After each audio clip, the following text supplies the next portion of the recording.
മഴ തോരും മുമ്പ് ഇനി വരാൻ പോകുന്ന വിശേഷത്തിലേക്ക് ഏവർക്കും സ്വാഗതം. ഈ സ്റ്റോറി ഇഷ്ടപ്പെടുവാണെങ്കിൽ സബ്സ്ക്രൈബ് ചെയ്യണേ, അതുപോലെ ലൈക്ക് ചെയ്യാനും ഹൈപ്പ് ചെയ്യാനും മറക്കട്ടെ. അങ്ങനെ ബാലചന്ദ്രനിൽ നിന്നും കാര്യങ്ങളൊക്കെ സ്റ്റാൻലി മനസ്സിലാക്കുന്നുണ്ട്. അപ്പം സ്റ്റാൻലി ആണെങ്കിൽ എല്ലാ കാര്യങ്ങളും അങ്ങ് ബാലചന്ദ്രനോട് തുറന്നു പറഞ്ഞതുകൊണ്ട് തന്നെ കൂടുതലൊന്നും ബാലചന്ദ്രന് തിരിച്ച് സ്റ്റാൻലിയോട് അലീനയുടെ കാര്യമൊന്നും പറയാൻ പറ്റിയില്ല. മാനസികമായി തകർന്നു പോയ ബാലചന്ദ്രൻ പറയുന്നുണ്ട്, നാളെ വന്ന് ബാക്കി കാര്യങ്ങളൊക്കെ സംസാരിക്കുക, അല്ലെങ്കിൽ എൻ്റെ ഹോട്ടലിലേക്ക് എത്താനും പറയുന്നുണ്ട്. അതിനുശേഷം ബാലചന്ദ്രൻ നേരെ ഹോട്ടലിലേക്ക് പോന്നു. അപ്പം അവിടെ എത്തുമ്പോൾ ഗോവർദ്ധൻ ചോദിക്കുന്നുണ്ട്, ബാലേട്ട നമ്മൾ ഇത്രയും ദൂരം പലയിടത്ത് പോയിട്ടും ഇവിടം വരെ എത്തി, ബാലേട്ടൻ ഇതുവരെ പറഞ്ഞില്ല നമ്മൾ എന്തിനാണ് ഇവിടെ എത്തിയത്, ഇയാൾ ആരാ? അപ്പം ബാലചന്ദ്രൻ പറയാണ്, ഗോവർദ്ധൻ അറിയണോ ഇയാൾ ആരാന്ന്? അപ്പം അറിയണം ബാലേട്ട, ഇയാൾ ആരാ? ബാലേട്ടനെ പറയാൻ പറ്റുമെങ്കിൽ പറയാൻ ഗോവർദ്ധൻ പറയുന്നുണ്ട്. അപ്പം ബാലചന്ദ്രൻ പറയാണ്, ഇയാളാണ് സ്റ്റാൻലി ജോസഫ്, ഇയാൾ അലീനയുടെ അച്ഛനാണെന്ന് പറയാണ്. ഇയാളുടെ കാര്യം അന്വേഷിച്ചാണ് നമ്മൾ ഈ ഓട്ടം ഇത്ര ഓടിയത്, ഗംഗേട്ടൻ്റെ അടുത്തും എല്ലായിടത്തും പോയത് ഇയാളെക്കുറിച്ച് അന്വേഷിക്കാനാണ്. അപ്പം ഗോവർദ്ധൻ ഞെട്ടുന്നുണ്ട്. അപ്പം ഇയാളാണോ നമ്മുടെ അലീനയുടെ അച്ഛൻ എന്ന് ചോദിക്കുന്നുണ്ട്. അതെ, ഇയാൾ തന്നെയാണ്. ഇയാൾ ജീവിച്ചിരുന്നിട്ടാണോ ആ കൊച്ച് ആരും ഇല്ലാത്തവരെ പോലെ അനാഥനെ പോലെ ജീവിച്ചതെന്ന് ചോദിക്കുകയാണ്. ഇത്രയും ആഡംബരമായിട്ടും സൗകര്യത്തോടെ ജീവിക്കുന്ന ഇയാളെ മകളാണോ അലീന എന്ന് ചോദിക്കുകയാണ്. അപ്പോൾ ബാലചന്ദ്രൻ പറയുന്നത്, അതെ, നമ്മൾ ഇന്ന് കണ്ട സ്റ്റാൻലി ജോസഫിൻ്റെ മകളാണ് അലീന എന്ന് പറയുകയാണ്. അപ്പോൾ ഗോവർദ്ധൻ ഒന്ന് ഞെട്ടുന്നുണ്ട്. അപ്പം ബാലേട്ട, അലീനയുടെ അമ്മ ആരാന്നറിയാവോ? അമ്മ ഇപ്പോഴും ജീവിച്ചിരിപ്പുണ്ടോ എന്ന് ചോദിക്കുന്നുണ്ട്. അപ്പം ബാലചന്ദ്രൻ പറയുന്നുണ്ട്, അതെ, അമ്മയും ജീവിച്ചിരിപ്പുണ്ട്, അമ്മയും നല്ല നിലയിൽ തന്നെയാണ് ജീവിക്കുന്നതെന്ന് പറയാണ്. അപ്പം ഗോവർദ്ധൻ വീണ്ടും ഒന്ന് ഞെട്ടുന്നുണ്ട്. ആരാന്നറിയാവോ എന്ന് ചോദിക്കുന്നുണ്ട്. അപ്പം ബാലചന്ദ്രനെ കുറച്ച് വിഷമത്തോടെയും സങ്കടത്തോടെയും പറയാണ്, അത് ഗോവർദ്ധൻ അറിയാം ആളാരാന്ന്. അപ്പം ആരാന്ന് ഭയങ്കര ആകാംക്ഷയിൽ ഗോവർദ്ധൻ ചോദിക്കുകയാണ്. അത് നെടുമ്പുരയ്ക്കൽ ബാലചന്ദ്രൻ്റെ ഭാര്യ വൈജയന്തിയാണെന്ന് പറയാണ്. ഇത് കേൾക്കുമ്പോൾ ഗോവർദ്ധൻ ഇങ്ങനെ ഞെട്ടുന്നുണ്ട്. എന്തൊക്കെയാണ് ബാലേട്ടനെ ഈ പറയുന്നത്? ഏട്ടത്തിയോ വൈജയേട്ടത്തിയോ എന്ന് ചോദിക്കുന്നുണ്ട്. അതെ, നീ ഒന്ന് ഞെട്ടിയില്ലേ? ഈ ഞെട്ടൽ കുറച്ച് കാലത്തിന് മുമ്പ് ഞാനൊന്ന് ഞെട്ടിയതാണ്. എന്നെ ഇത്രയും കാലം എല്ലാവരും കൂടെ കൂടിച്ചേർന്ന് വഞ്ചിച്ചു. നെടുമ്പുലയ്ക്കൽ ബാലചന്ദ്രനെ കൊല്ലപ്പള്ളിക്കാർ കൂട്ടമായി വഞ്ചിച്ചതിൻ്റെ കഥയാണ് ഞാനിപ്പോൾ പറഞ്ഞത്. നിനക്ക് മനസ്സിലായില്ലേ എന്ന് ചോദിക്കുകയാണ്. അങ്ങനെ ഗോവർദ്ധൻ ഇങ്ങനെ ഒരു ഞെട്ടലോടൊക്കെ ഇത് കേട്ടോണ്ട് നിൽക്കുകയാണ്.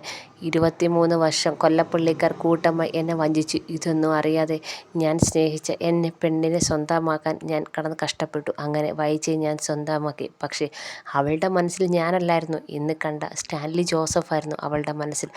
ഈ നമ്മൾ കണ്ട ഗംഗേട്ടൻ്റെ കൂടെ സബോർഡിനായിട്ട് ജോലി ചെയ്ത ആളാണ് സ്റ്റാൻലി ജോസഫ്. അവരുടെ ബന്ധം എല്ലാവർക്കും അറിയായിരുന്നു. അങ്ങനെ അവർ രണ്ടുപേരും ആഗ്രയിൽ ഒരുമിച്ച് ജീവിക്കുകയൊക്കെ ചെയ്തു. അതിനുശേഷം വൈജ ഗർഭിണിയാവുകയും നാട്ടിലേക്ക് കൊണ്ടുവരികയും കൊല്ലപ്പള്ളിക്കാർ പ്രസവമൊക്കെ നടത്തിയതിന് ശേഷം കുഞ്ഞിനെ ഒരു ഓർഫനേജിൽ ആക്കിയിട്ട് അവരെല്ലാവരും കൂടെ ചേർന്ന് ആഡംബരമായിട്ട് വൈജയുടെ എൻ്റെ വിവാഹം നടത്തി. ഞാൻ ആഗ്രഹിച്ച പെണ്ണാണല്ലോ, ഞാൻ കൂടുതലൊന്നും ചിന്തിക്കാതെ വൈജയായിട്ടുള്ള വിവാഹം നടന്നു. പക്ഷേ കൊല്ലപ്പള്ളിക്കാർ എന്നെ മനഃപൂർവ്വം ചതിക്കുകയായിരുന്നു. പക്ഷേ അവളുടെ മനസ്സിൽ എന്നും നമ്മളിന്ന് കണ്ട സ്റ്റാൻലി ജോസഫായിരുന്നു. ഒരു തരുമ്പ് പോലെ എന്നെ സ്നേഹിച്ചിട്ടില്ലായിരുന്നു. അതിൻ്റെ ബാക്കി പത്രമായിരുന്നു ഞങ്ങളുടെ ജീവിതം ഇങ്ങനായി പോയത് എന്ന് ബാലചന്ദ്രൻ പറയാണ്. ഇതൊക്കെ കേട്ട് ഗോവർദ്ധൻ ആകെപ്പാടെ സങ്കടത്തോടെ നിൽക്കുകയാണ്. അപ്പം അതിൽ നിന്നും സ്റ്റാൻലി ജോസഫിനും വൈജയ്ക്കും ഉണ്ടായ മകളാണ് അലീന. ഇപ്പം തനിക്ക് കാര്യങ്ങളൊക്കെ വ്യക്തമാവുന്നുണ്ടോ എന്ന് ചോദിക്കുകയാണ്. അപ്പം ഗോവർദ്ധൻ ഇങ്ങനെ ഞെട്ടലോടെ നിൽക്കുകയാണ്. അപ്പോൾ ഗോവർദ്ധൻ ബാലചന്ദ്രൻ ചോദിക്കുകയാണ്, ബാലേട്ടൻ ഈ പറയുന്നതൊക്കെ സത്യമാണോ എന്ന് ചോദിക്കുകയാണ്. സത്യം, 100% സത്യം. അലീനയ്ക്ക് അറിയാവോ വൈജയേട്ടത്തെയാണ് അമ്മയെന്നും സ്റ്റാൻലി ജോസഫ് എന്ന അച്ഛനെ അലീനയ്ക്ക് അറിയാമോ എന്ന് ചോദിക്കുകയാണ്. ഇത് കേൾക്കുമ്പോൾ ബാലചന്ദ്രൻ പറയാണ്, അലീനയ്ക്ക് അറിയാം. അലീന സ്വന്തം അമ്മയെ കാണാൻ തന്നെയാണ് നെടുമ്പുരയിലേക്ക് വന്നത്. പിന്നെ ബാക്കിയുള്ള കാര്യങ്ങളൊക്കെ ഞാൻ പറയാതെ തന്നെ തനിക്കറിയാമല്ലോ. പിന്നെ സ്റ്റാൻലിയുടെ കാര്യം, സ്റ്റാൻലിയെ കണ്ടിട്ടില്ല അലീന. ഇനി അവളെ തെരുവിലേക്ക് ഇറക്കി വിടാൻ എനിക്ക് തോന്നുന്നില്ല. അപ്പം അവളുടെ അച്ഛനെ ഏൽപ്പിക്കണമെന്ന് എനിക്ക് തോന്നി. അങ്ങനെയാണ് സ്റ്റാൻലി ജോസഫെ കണ്ടുപിടിക്കുക എന്നുള്ള തീരുമാനം ഞാൻ എടുത്തത്. മാത്രമല്ല, പിന്നൊരു കാര്യം കൂടെ, കൊല്ലപ്പള്ളിക്കാർക്കെല്ലാം വ്യക്തമായിട്ടറിയാം അലീന തൻ്റെ പെങ്ങളുടെ മകളാണെന്ന്. ആദ്യമൊന്നും അവർക്കറിയത്തില്ലായിരുന്നു. തനിക്കറിയാവോ, ആദ്യമൊക്കെ അലീനയോട് ഇവരുടെ പെരുമാറ്റം ഇങ്ങനായിരുന്നോ? ഇടയ്ക്ക് വെച്ചാണ് അറിഞ്ഞത്, ഞാൻ പറഞ്ഞപ്പോഴാണ് അറിഞ്ഞത് അലീന വൈജയുടെ മോളാണെന്ന്. അതിനുശേഷം അവരുടെ എല്ലാം പെരുമാറ്റം അങ്ങ് മാറി. ഇപ്പം അലീനയോട് ഭയങ്കര സ്നേഹമോ. താൻ ശ്രദ്ധിച്ചോ എന്ന് ചോദിക്കുകയാണ്. അപ്പോൾ ഗോവർദ്ധൻ പറയാണ്, അത് ബാലട്ടേഷ് പറഞ്ഞത് ശരിയാണ്. ഇടയ്ക്ക് ഒരു പ്രശ്നം ഉണ്ടായതിന് ശേഷമാണ് അലീനയോടുള്ള സമീപനം എല്ലാവരുടെയും മാറിയിട്ടുണ്ട്. വൈജേട്ടത്തിക്ക് മാത്രമേ ഉള്ളൂ ഇപ്പോഴും അലീനയുടെ ദേഷ്യം എന്ന് പറയാണ്. അപ്പോൾ ഇത് കേൾക്കുമ്പോൾ ബാലചന്ദ്രൻ പറയാണ്, വൈജയ്ക്ക് അറിയത്തില്ല അലീന സ്വന്തം മോളാണെന്ന്, പക്ഷേ അലീനയ്ക്ക് അറിയാം വൈജ സ്വന്തം അമ്മയാണെന്ന്. ഇപ്പം തനിക്ക് കാര്യങ്ങളൊക്കെ മനസ്സിലായല്ലോ. ഇതിൽ ഏറ്റവും കൂടുതൽ വിഡ്ഢിയായത് ഞാനാണ്. ഒന്നും അറിയാതെ ഒരു പൊട്ടനെ പോലെ വൈജയെ സ്നേഹിച്ചു, അവളെ വിവാഹം കഴിച്ചു. വിഡ്ഢിയായ ഭർത്താവ് എന്നും പറഞ്ഞ് ബാലചന്ദ്രൻ ഭയങ്കര വിഷമത്തോടെ നിൽക്കുമ്പോൾ ഗോവർദ്ധൻ സമാധാനിപ്പിക്കാൻ നോക്കുന്നുണ്ട്. പക്ഷേ ബാലചന്ദ്രൻ്റെ സങ്കടം കണ്ടിട്ട് ഗോവർദ്ധന് സഹിക്കാൻ പറ്റില്ല. അങ്ങനെ അതിന് ശേഷം പിറ്റേന്ന് തന്നെ വീണ്ടും ബാലചന്ദ്രൻ സ്റ്റാൻലിയും തമ്മിൽ കാണുന്നുണ്ട്. ഈ സമയത്ത് ബാലചന്ദ്രൻ്റെ കാര്യങ്ങളിങ്ങനെ ആലോചിക്കുന്നുണ്ട് സ്റ്റാൻലി. അപ്പോൾ എന്തോ കാര്യം, സീരിയസ് ആയിട്ടുള്ള കാര്യം പറഞ്ഞ് ഇപ്പോൾ തന്നോട് പറയാനാണ് ബാലചന്ദ്രൻ ഇവിടം വരെ വന്നതെന്ന് സ്റ്റാൻലിക്ക് മനസ്സിലാവുന്നുണ്ട്. അങ്ങനെ പിറ്റേന്ന് തന്നെ രണ്ടുപേരും തമ്മിൽ കാണുന്നുണ്ട്. അപ്പോൾ ബാലചന്ദ്രൻ പറയുന്നുണ്ട്, ഞാൻ സ്റ്റാൻലിയെ കാണാൻ വന്ന യഥാർത്ഥ കാര്യം ഇതുവരെ ഞാൻ പറഞ്ഞിട്ടില്ല എന്ന് സ്റ്റാൻലിയോട് പറയുന്നുണ്ട്. അപ്പം സ്റ്റാൻലി ചോദിക്കുകയാണ്, എന്താണ് ബാലചന്ദ്രൻ എന്നോട് പറയാനുള്ള കാര്യം? ഞാനും വൈജയും തമ്മിലുള്ള കാര്യങ്ങളൊക്കെ 10-23 വർഷത്തിന് മുമ്പുള്ള കാര്യമാണ്. അതിപ്പോൾ എടുത്തിടേണ്ട ഒരു കാര്യമില്ല. അതിനെക്കുറിച്ച് അന്വേഷിക്കേണ്ട ഒരു കാര്യവും ബാലചന്ദ്രന് ഇല്ല. അതെല്ലാം കഴിഞ്ഞു പോയതല്ലേ. പിന്നെ ഞാൻ ഒരിക്കലും വൈജയെ കണ്ടിട്ടില്ല. ഞാൻ നിങ്ങളുടെ ജീവിതത്തിലേക്ക് വന്നിട്ടുമില്ല. പിന്നെ എന്താണ് ഇപ്പം ബാലചന്ദ്രന് എന്നെ അന്വേഷിച്ച് വരേണ്ട കാര്യം എന്ന് ചോദിക്കുന്നുണ്ട്. ഇത് കേൾക്കുമ്പോൾ ബാലചന്ദ്രൻ പറയാണ്, അതിനൊരു കാരണമുണ്ട്. കുറേ നാളിന് മുമ്പ് ഞങ്ങളുടെ വീട്ടിലേക്ക് ഒരു പെൺകുട്ടി ജോലിക്ക് വന്നായിരുന്നു. അത് വൈജയുടെ അമ്മയെ നോക്കാനാണ് കൊണ്ടുവന്നത്. വൈജയുടെ അച്ഛനാണ് കൊണ്ടുവന്നത്. ഒരു ഓർഫണേജിൽ നിന്ന് ഒരു പെൺകുട്ടി, അലീന എന്നാണ് അവളുടെ പേര്. നല്ല സ്വഭാവവും നല്ല പെരുമാറ്റവും ആർക്കും ഇഷ്ടപ്പെടുന്ന ഒരു പെൺകുട്ടി. അങ്ങനെ വീട്ടിൽ വന്ന് വൈജയുടെ അമ്മയെ ശുശ്രൂഷിച്ച്. പക്ഷേ ആദ്യം തൊട്ടേ വൈജയ്ക്ക് ആ പെൺകുട്ടിയോട് വലിയ താല്പര്യമൊന്നുമില്ലായിരുന്നു, ഇഷ്ടമല്ലായിരുന്നു. അതുപോലെ എൻ്റെ മക്കൾക്കും വലിയ താല്പര്യമൊന്നുമില്ലായിരുന്നു. അപ്പം മോനും മോക്കൊന്നും വലിയ താല്പര്യമില്ലായിരുന്നു. പക്ഷേ എനിക്ക് അതിനോട് എന്തോ ഒരു അനുകമ്പയൊക്കെ തോന്നിയിരുന്നു. നല്ല സ്വഭാവമുള്ള നല്ലൊരു പെൺകുട്ടി, ഒരു പാവം പെൺകുട്ടി. പക്ഷേ ആ പെൺകുട്ടി വന്നതിന് ശേഷം വൈജയ്ക്ക് ആ പെൺകുട്ടിയോട് ഭയങ്കര ദേഷ്യമാണ്. എന്ത് ചെയ്താലും കുറ്റം, എങ്ങനെയെങ്കിലും അവളെ അവിടുന്ന് പറഞ്ഞയക്കണം, അങ്ങനെ മാത്രമാണ് ചിന്ത. അങ്ങനെ കുറച്ച് കാലം അവിടെ ആ കുട്ടി നിന്ന്. അപ്പോഴൊക്കെ വൈജ എങ്ങനെയെങ്കിലും അതിനെ ഓട്ടിക്കാൻ വേണ്ടി ഓരോ കാര്യങ്ങൾ ചെയ്തുകൊണ്ടിരിക്കുകയാണ്. അതിൻ്റെ ഇടയ്ക്ക് യാദൃച്ഛികമായി ഞാനൊരു കാര്യം അറിഞ്ഞു. അതിൻ്റെ അച്ഛൻ്റെയും അമ്മയുടെയും കാര്യം.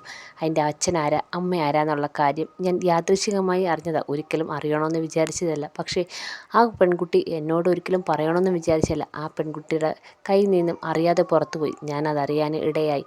അതറിഞ്ഞപ്പോഴത്തേക്ക് ഞാൻ തകർന്നുപോയി. ആ സത്യം എന്നെ ആകെപ്പാടെ ഞെട്ടിച്ച് കളഞ്ഞതാണ്.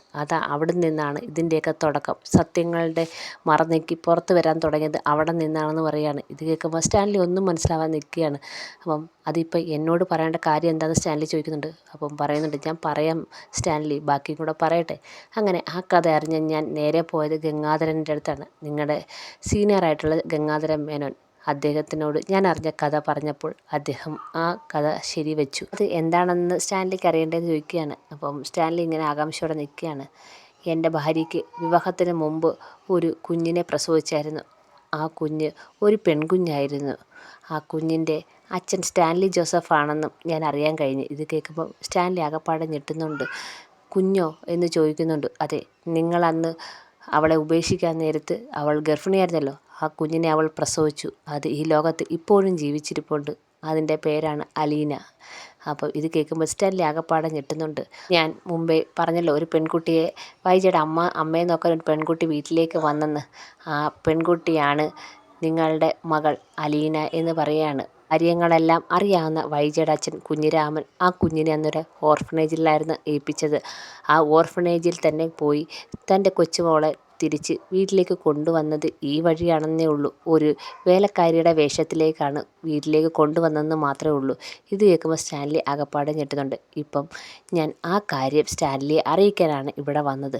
മാത്രവുമല്ല, സ്വന്തം മോളാണെന്നറിയാതെ വീട്ടിൽ നിന്ന് അവളെ ഇറക്കി വിടാൻ നോക്കുവാണ് വൈജ. അപ്പം അവളെ അങ്ങനെ ഒരു നല്ല പെൺകുട്ടി തെരുവിലേക്ക് ഇറക്കി വിടാൻ എനിക്ക് തോന്നിയില്ല. അപ്പം അതിൻ്റെ അച്ഛനെ തന്നെ ഏൽപ്പിക്കണമെന്നും അതിൻ്റെ അച്ഛനെ കണ്ടുപിടിക്കണമെന്നും എനിക്ക് തോന്നി. അതുകൊണ്ടാണ് ഞാനിപ്പോൾ സ്റ്റാൻലിയുടെ മുന്നിൽ നിൽക്കുന്നതെന്ന് വളരെ വിഷമത്തോടെ ബാലചന്ദ്രൻ പറയുകയാണ്.